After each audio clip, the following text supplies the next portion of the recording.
నేనే వేస్తానండి. అవునా? అంటే చట్టం వారికైనా మాకు ఉండదా? మీరు సిద్ధంగా ఉన్నారు దానికి? అయ్యో నేనే పిటిషన్ వేస్తానండి. ఓహో, ఈ కేసుని సిబిఐకి ఇవ్వండి.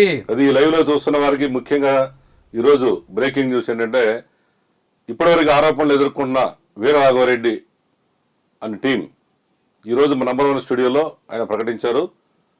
సిబిఐకి ఈ కేసుని సిబిఐ చేత విచారణ చేయించండి అంటున్నారు.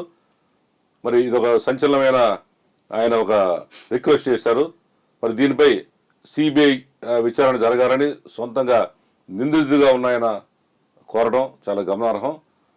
మరి దానికి రంగరాజన్ గారు సిద్ధంగా ఉన్నారా అది కూడా తెలియపరచవచ్చు. ఓకే అండి, మీరు దానికి మంచి డేరింగ్ మైండ్ చెప్పారు. మీరు దీనికి నిజంగా సిద్ధమా? మీరు సిబిఐ ఏం కరమండి, నార్కో అనాలిసిస్ టెస్ట్లు పెట్టించండి ఆయనకి నాకు. ఓహో, ఇంకా దీన్ని నార్కో అనాలిసిస్ అండి అయ్యా. భగవద్గీతను ఆయన పాటించాలా వద్దా? మరి ఆయన రోజు గోత్రం అడిగాను. ఆ రోజు నేను కాశ్యప గోత్రం అని చెప్పారు ఆయన. అంటే ఆయన ఇక్ష్వాకు పరంపర ఆయన కూడా.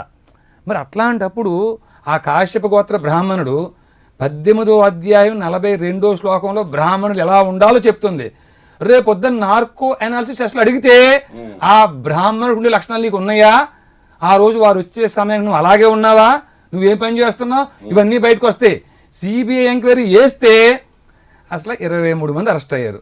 అందులో 5 మంది ఆడపిల్లలు ఉన్నారు. వాళ్ళ లంబాడీలు, ఎస్టీలు, ఖమ్మం నుంచి.